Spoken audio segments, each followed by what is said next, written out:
Actually ಹೇಳಬೇಕಂದ್ರೆ 30ನೇ ತಾರೀಕು 30ನೇ ತಾರೀಕು ನನ್ನ ಸಾಂಗ್ ರಿಲೀಸ್ ಆಗಿರುತ್ತೆ. ಕೆ ಮೂವಿದು ಗುಂಟೂರಮ್ಮಯ್ಯ ಅಂತ.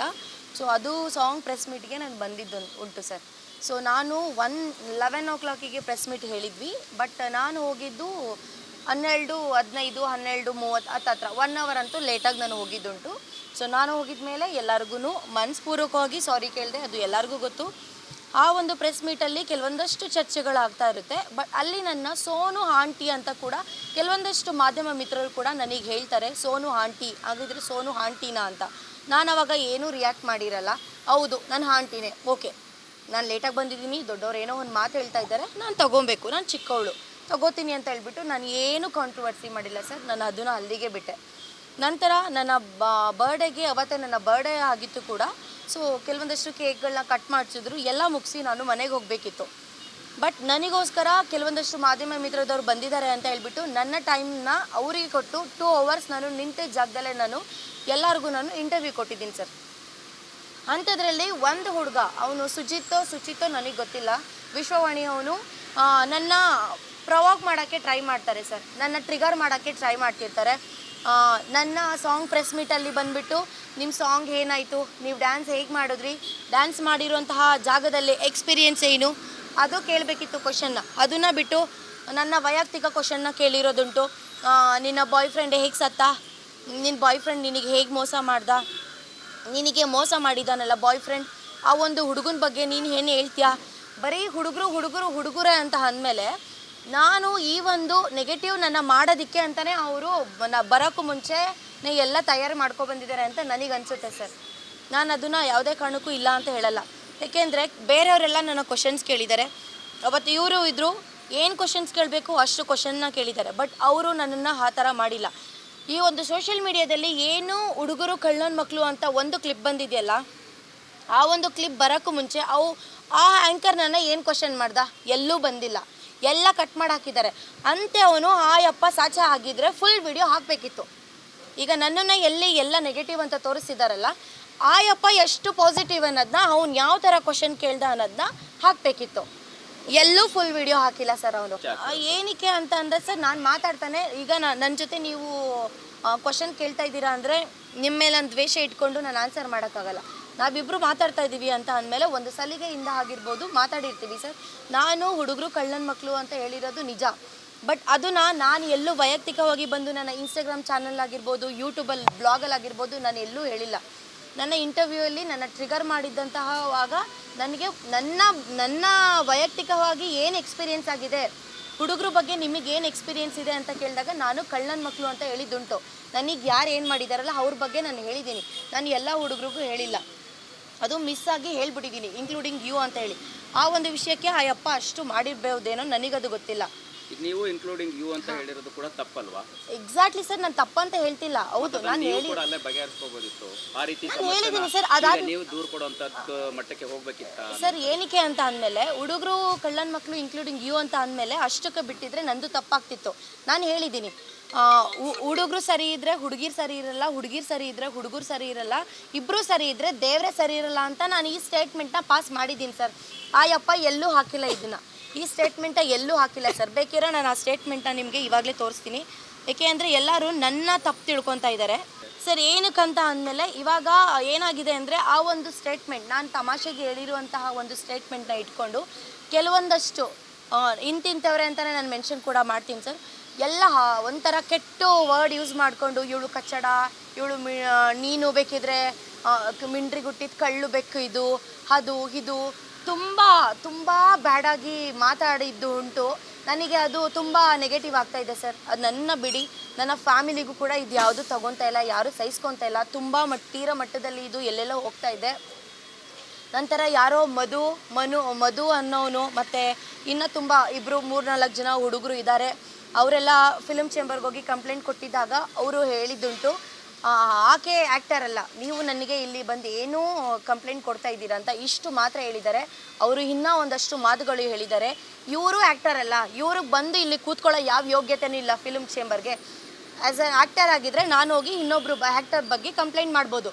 ಅವರು ಆ್ಯಕ್ಟರ್ ಅಲ್ಲ, ಏನೂ ಅಲ್ಲ, ನಾನು ಆ್ಯಕ್ಟರ್ ಅಲ್ಲ, ಮತ್ತೆ ಏನಕ್ಕೆ ಹೋಗಿ ಕಂಪ್ಲೇಂಟ್ ಕೊಟ್ಟರು? ಅವರು ಇವ್ರಿಗೂ ಬೈದಿದ್ದಾರೆ. ಅದನ್ನು ಮಾತ್ರ ಮುಚ್ಚಿಟ್ಟು ನಂದ ತಪ್ಪು ಏನಿದೆ ಅದನ್ನು ಮಾತ್ರ ತೋರಿಸಿದ್ದಾರೆ ಸರ್. ಇವಾಗ ಒಂದು 10-15 ಜನಕ್ಕೆ ನಾನು ಕಂಪ್ಲೇಂಟ್ ಮಾಡಿಸಿದ್ದೀನಿ, ವಿತ್ FIR ಕೂಡ ಹಾಕ್ಸಿದ್ದೀನಿ.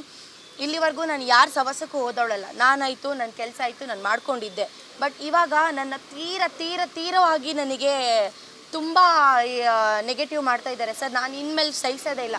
ಅದೇನು ಕಾನೂನು ಪ್ರಕಾರ ಇದೆ ನಾನು ಓಡಾಡ್ತೀನಿ ಸರ್. ನಾನು ಸಾರಿ ಕೇಳಲ್ಲ. ನಾನು ಎಲ್ಲೂ ತಪ್ಪು ಮಾಡಿಲ್ಲ. ಇಲ್ಲ ನಾನು ಯಾವ ಪ್ಲ್ಯಾಟ್ಫಾರ್ಮಲ್ಲಿ ಬಂದ್ಬಿಟ್ಟು ಹುಡುಗರು ಹಾಗೆ ಹುಡುಗರು ಹಿಂಗೆ ನಾನು ಯಾವತ್ತೂ ಯಾರ ಬಗ್ಗೆನೂ ಮಾತಾಡಿಲ್ಲ.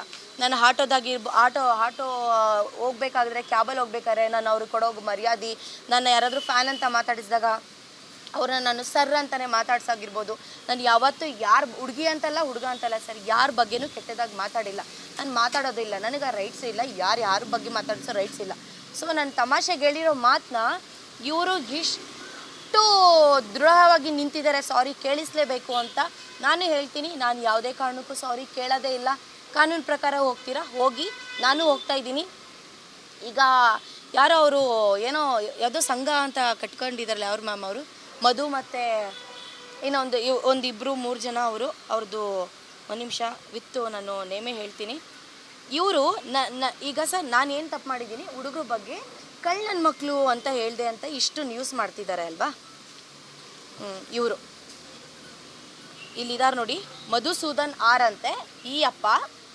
ಅದಾದ ನಂತರ ಮುರುಳಿ ಅಂತ ಅನ್ನೋ ಈ ಅಪ್ಪ ಇಬ್ಬರೂ ಕೂತ್ಕೊಂಡು ನಾನು ಸ್ಟೇಷನಲ್ಲಿ ಇರಬೇಕಾದ್ರೆ ನಾನು ಯಾವುದೋ ಬಾಸ್ ಟಿವಿಗೆ ಇವರಿಬ್ಬರು ಹೋಗಿ ಲೈವ್ ಮಾಡ್ತಾ ಇದ್ದಾರೆ ವಿಡಿಯೋನ. ಆ ಒಂದು ಲೈವಲ್ಲಿ ಕೂತ್ಕೊಂಡು ಈ ಅಪ್ಪ ಏನು ಹೇಳಿದ್ದಾನೆ ಕೇಳಿಸ್ಕೊಳ್ಳಿ. ನಾನು ಹೋಗ್ತೀನಿ, ನಾನು ಪ್ರಧಾನ ಹೋರಾಟಗಳು ತುಂಬ ಇದ್ದಾವೆ ನೋಡ್ಲಿ. ನಾನು ಹೋಗ್ತೀನಿ, ನಾನು ಒಬ್ಬ ಕನ್ನಡಿಗನಾಗಿ ನಾನು ರೈತರಿಗೆ ಏನು ಸಪೋರ್ಟ್ ಮಾಡಬೇಕು ಅದು ಬಂದ್ಕೊಂಡು ಸಮಯ ಬಂದಾಗ ಮಾಡ್ತೀವಿ. ಇವಳು ಐಫೋನ್ ತಗೊಂಬರಕ್ಕೆ ಹೋಗ್ತಾಳೆ. ಐಫೋನ್ ತಗೊಂಬರಕ್ಕೆ ಹೋಗ್ತೀನಾ? ಕರ್ನಾಟಕದಲ್ಲಿರುವಂಥದ್ದು ಇವತ್ತು ಕನ್ನಡಿಗರೇ ಬೆಳೆಸಿರುವಂಥದ್ದು. ಇವರು ಬಂದು ನ್ಯಾಯ ಕೇಳ್ಬೋದಲ್ಲ, ನಿಂತ್ಕೊಂಡು ಮಾತಾಡ್ಬೋದಲ್ಲ ರೈತರಿಗೆ ಸಪೋರ್ಟ್ ಮಾಡೋಕ್ಕೆ. ಐಫೋನ್ ಅಂತ ಕಲಿದ್ದೆ. ಸೊ ನಾನು ಕೂಡ ಸೋನು ಅವ್ರನ್ನ ಮಾತಾಡ್ತೀನಿ. ಈಗ ನಾನು ಮಾತಾಡಿರುವಂತಹದ್ದು ಕಳ್ಳನ ಮಕ್ಕಳು ಅಂತ ಹೇಳಿ ನನ್ನ ವೈಯಕ್ತಿಕ ವಿಷಯ ಹಿಡ್ಕೊಂಡು ಐಫೋನ್ ಅಂತ ಅನ್ನೋಕ್ಕೆ ಯಾವನು? ಇವನಿಗೇನು ಅಧಿಕಾರ ಇದೆ? ಫಸ್ಟ್ ಆಫ್ ಆಲ್ ಒಂದು ಹುಡುಗಿ ಬಗ್ಗೆ ಮಾತಾಡೋಕ್ಕೆ ಯಾವನಿಗೂ ಅಧಿಕಾರ ಇಲ್ಲೇ ಇಲ್ಲ. ನನ್ನ ಪರ್ಸ್ನಲ್ ವಿಷಯಗಳನ್ನ ಮಾತಾಡೋಕ್ಕೆ ಯಾವನು? ಮುರುಳಿ ಆಗಿರ್ಬೋದು, ಮಧು ಆಗಿರ್ಬೋದು, ಅದು ಅವ್ರವ್ರ ಮನೆಗೆ ಬಿಟ್ಟಿದ್ದು, ಇಲ್ಲ ಅವ್ರ ಜೊತೆಗಳಿರೋ ವಿಡಿಯೋ ಮಾಡ್ಕೊಂಡಿರೋರ್ಗೆ ಬಿಟ್ಟಿದ್ದು. ನನ್ನ ಹತ್ರ ಯಾವುದು ನಡೆಯೋದೇ ಇಲ್ಲ. ಕಾನೂನು ಪ್ರಕಾರವಾಗಿ ಇಬ್ಬರು ಮೇಲೂ FIR ಮಾಡಿಸಿದ್ದೀನಿ. ಅವಳು ಅಂತಲ್ಲ, ಇನ್ನೊಬ್ಬರು ಸಂಧ್ಯಾ ನಾಗರಾಜ್ ಅಂತ ಅನ್ನೋರು ನನಗೆ ಥ್ರೆಡ್ನಿಂಗ್ ಕೇಸ್ ಹಾಕಿದ್ದಾರೆ. ಅವರೇ ಅಂತ ಮಾತಾಡಿದ್ದಾರೆ ಗೊತ್ತಾ? ನೀನು ಎಲ್ಲಿದ್ಯಾ ಅಲ್ಲೇ ಬಂದ್ಬಿಡ್ತೀನಿ, ನೀನು ಎಲ್ಲಿದ್ಯಾ ಅಲ್ಲೇ ಸಾರಿ ಕೇಳಿಸ್ಬಿಡ್ತೀನಿ. ಯಾಕೆ ನಮಗೆ ಕಾನೂನು ಗೊತ್ತಿಲ್ವಾ ಸರ್? ಶ್ರೀನಿವಾಸ್ ಗೌಡ ಮೊದಲು ಎಲ್ಲ ಯುವಕರಿಗೂ ಕ್ಷಮೆ ಕೇಳುವಂತ ಕೆಲಸ ಮಾಡು. ನಿನ್ನ ಜೊತೆಲಿರೋರು, ನಿನ್ ಜೊತೆ ಪಾರ್ಟಿ ಮಾಡೋರು, ನಿನ್ ಜೊತೆ ಮೋಜು ಮಸ್ತಿ ಮಾಡೋರು, ನಿನ್ನ ಪ್ಲಾಟ್ಫಾರ್ಮ್ ಆಗಿ ಕೊಟ್ಟಿದಾರಲ್ಲ, ಅವರು ಕಳ್ಳನ ಮಕ್ಕಳು. ಎಲ್ಲ ಹುಡುಗರು ಕಳ್ಳನ ಮಕ್ಕಳಾಗಕ್ ಸಾಧ್ಯ ಇಲ್ಲ. ನಿನಗೆ ದಮ್ಮು ತಾಕತ್ತು ಗುಂಡಿಗೆ ಧೈರ್ಯ ಇದ್ರೆ ಸ್ಟ್ರೈಟ್ ಫಾರ್ವರ್ಡ್ ಟಾಕಿಂಗ್ ಅಂತೀಯಲ್ಲ, ನಿನಗೆ ಯಾರಿಂದ ಮೋಸ ಆಗಿದೆ, ಯಾರಿಂದ ಅನ್ಯಾಯ ಆಗಿದೆ, ಯಾವ ನಿನಗೆ ಚೀಟ್ ಮಾಡಿದಾನೆ, ಯಾವ ನಿನ್ ಫ್ಲರ್ಟ್ ಮಾಡಿದಾನೆ, ಅವನ್ನ ನೇರವಾಗಿ ಹಿಂಗ್ ಫಿಂಗರ್ ತೋರಿಸಿ ಈ ನನ್ನ ಮಗ ಕಳ್ಳನ ಮಗ ಅನ್ನುವಂತ ಧೈರ್ಯ ನಿನ್ನಲ್ಲಿ ಇರ್ಬೇಕಾಗಿತ್ತು ಹೊರತು ಎಲ್ಲ ಹುಡುಗರನ್ನ ಕಳ್ಳನ ಮಕ್ಳು ಅಂದಿದ್ಯಲ್ಲ, ಮೊದ್ಲು ಕ್ಷಮೆ ಕೇಳುವಂತ ಕೆಲಸ ಮಾಡ್ಬೇಕು ಸೋನು ಶ್ರೀನಿವಾಸ್ ಗೌಡ. ಇವಾಗ ನೋಡಿ ಇದೇ ತರ ನಿಗರ್ತಾ ಇದ್ದವಳು ಎರಡೆರಡು ಪೀಸ್ ಹಾಕೊಂಡು ಇವಾಗ ಮೈ ತುಂಬಾ ಬಟ್ಟೆ ಹಾಕಿ ಮೂಲೆ ಸೇರಿಸಿರುವ ಕೆಲಸ ಮಾಡಿದ್ದೀರಿ. ನೀನೇನ್ ದೊಡ್ಡ ವಿಚಾರ ಅಲ್ಲ. ಯಾಕೆ ಎಲ್ಲ ಹುಡುಗರು ಕಳ್ಳನ ಮಕ್ಳ? ಅವ್ನ್ ಯಾವನ ಪ್ರೆಸ್ ರಿಪೋರ್ಟರ್ ಕೇಳಿಸ್ಕೊಂಡ್ ಬಂದಿದ್ದಾನೆ. ಬೇರೆ ಯಾರಾದ್ರೂ ಆ ಜಾಗದಲ್ಲಿ ಇದ್ದಿದ್ರೆ ಮೆಟ್ಟಲ್ಲಿ ಹೊಡೆದು ಬರ್ತಾ ಇದ್ರು. ಹೆಣ್ಣಾಗಿರೋದ್ ಕಲಿ, ನಾಲ್ಗೆ ಇಡ್ತಾ ಇರ್ಲಿ. ಮಾಧ್ಯಮ ಮೈಕು ಇದೆ ಅಂದ್ರೆ ಇಷ್ಟ ಬಂದಂಗ್ ನಾಲ್ಗೆ ಹರಿದು ಬಿಡೋದಲ್ಲ. ಸೋನು ಶ್ರೀನಿವಾಸ್ ಗೌಡ ಮೊದಲು ಗಂಡ್ ಮಕ್ಕಳಿಗೆ ಕ್ಷಮೆ ಕೇಳುವಂತ ಇವಾಗ ಕೇಳಿಸ್ಕೊಳ್ಳಿ. ನಿನ್ನ ಮನೇಲಿರುವಂತ ಗಂಡ್ ಮಕ್ಕಳನ್ನ ಕಳ್ಳನ ಮಕ್ಳು ಅನ್ಕೋ, ನಿನ್ ಟೀಮು ನಿನ್ನ ಸಂಘ ಪರಿವಾರನ ಕಳ್ಳನ ಮಕ್ಳು ಅನ್ಕೋ. ಎಲ್ಲಾ ಹುಡುಗರ್ನು ಕಳ್ಳನ ಮಕ್ಳು ಅಂದ್ರೆ ಪರಿಣಾಮ ನೆಟ್ಟಿಗಿರಲ್ಲ. ಮೊದಲು ಯುವಕರಿಗೆ ಕ್ಷಮೆ ಕೇಳುವಂತ ಕೆಲಸ ಮಾಡು. ನೀನ್ ಕ್ಷಮೆ ಕೇಳಲೇಬೇಕು, ಕೇಳೋರ್ಗು ಬಿಡೋದಿಲ್ಲ. ನೀನ್ ಕೇಳಿಲ್ಲ ಅಂದ್ರೆ ನೀನ್ ಏನಾದ್ರೂ ಕ್ಷಮೆ ಕೇಳಿಲ್ಲ ಅಂದ್ರೆ ಇರೋ ಜಾಗಕ್ಕೆ ಬರ್ತಾರಂತೆ. ಬಂದ್ರಿ ಸ್ಟೇಷನ್ ಮುಂದೆನೆ ಇದೀನಿ ಬನ್ನಿ. ಅಷ್ಟೊಂದು ತಾಕತ್ತಿದ್ರೆ ನನ್ನ 2 ಪೀಸ್ ಹಾಕೊಂತೀನಿ ಅಂತ ನನ್ನ ಬಟ್ಟೆ ಬಗ್ಗೆ ಮಾತಾಡೋಕ್ಕೆ ನಿನಗೆ ಯಾವ ಯೋಗ್ಯತೆನೇ ಇಲ್ಲ. ಹೇಳ್ತಾ ಇದ್ದೀನಿ ಕೇಳಿಸ್ಕೊ, ಕರೆಕ್ಟಾಗಿ ಹೇಳ್ತಾ ಇದ್ದೀನಿ. ಅವಶ್ಯಕತೆ ಇಲ್ಲ ಸರ್. ನಾನು ಒಂದು ಹುಡುಗಿ ಆಗಿ ಹುಡುಗನ ಬಗ್ಗೆ ನಾನು ಮಾತಾಡೋ ಯೋಗ್ಯತೆ ಇಲ್ಲ ಅಂತ ಅಂದಮೇಲೆ ನನ್ನ ಬಗ್ಗೆನೂ ಅವರು ಮಾತಾಡೋ ಯೋಗ್ಯತೆ ಇಲ್ಲ. ಯಾರ್ಯಾರ ಮೇಲೆ ಕಂಪ್ಲೇಂಟ್ ಆಗಿದೆ ಅಂತ ಒಂದು ನಿಮಿಷ ಸರಿ. ಕಂಪ್ಲೇಂಟ್ ಮಾಡಿ FIR ಯಾರ್ಯಾರ ಮೇಲೆ ಮಾಡಿದ್ದೀನಿ ಅಂತ ಅಂದರೆ ಮುರುಳಿ ಶಿರಾ ಟಾಕ್ಸ್ ಅಂತೆ, ಮತ್ತು ಕಾರ್ತಿಕ್ ಶರ್ಮಾ ಅಂತ ಅವರೊಂದು, ಮಧುಸೂದನ್ ಆರ್ ಅಂತ, ಅರ್ಜುನ್, ಮತ್ತು ದೇವರು ಸ್ಮಾಲ್ ರೋಸ್ಟರ್ ಅಂತ, ಆಕಾಶ್ PK ಕಾಮಿಡಿ, ಮತ್ತು ಚಂದ್ರು ಒಣಜಿಗ ಅಂತಿದೆ, ಮತ್ತು ಇನ್ನೊಬ್ಬ ರೋಸ್ಟರ್ ಪ್ರದೀಪ್ ಅಂತ ಇದೆ. ಸದ್ಯಕ್ಕೆ ನನ್ನ ಬಗ್ಗೆ ಇಷ್ಟು ಜನ ನನ್ನ ಹೀನಾಮಾನವಾಗಿ ಬೈದಿದ್ದುಂಟು. ನನ್ನ ಹತ್ರ ವಿಡಿಯೋ ಪ್ರೂಫ್ ಇದೆ, ಲಿಂಕ್ ಇದೆ, ಅವ್ರ ಪ್ರೊಫೈಲ್ ಲಿಂಕ್ ಇದೆ, ಪ್ರತಿಯೊಂದು ಇದೆ ಸರ್. ಇಷ್ಟು ಜನದ ಮೇಲೆ ಕಂಪ್ಲೇಂಟ್ ಕೊಟ್ಟು FIR ನಾನು ಮಾಡಿಸಿದ್ದೀನಿ ಸರ್. ಅದೇ ಸರ್, ಇವಾಗ ಸಂಧ್ಯಾ ನಾಗರಾಜ್ ಅವ್ರ ಮೇಲೂ ಕಂಪ್ಲೇಂಟ್ ಕೊಟ್ಟಿದ್ದೀನಿ. ಏನು ಕಂಟೆಂಟ್? ಅದೇ ಸರ್, ಇವಾಗ ಒಂದು ಹುಡುಗಿ ಮೇಲೆ ಹೀನಮಾನವಾಗಿ ದೂರ ಹಾಕಿದ್ರೆ ಡಿಫಾಮೇಷನ್ ಕೇಸ್ ಹಾಕ್ಬೋದು.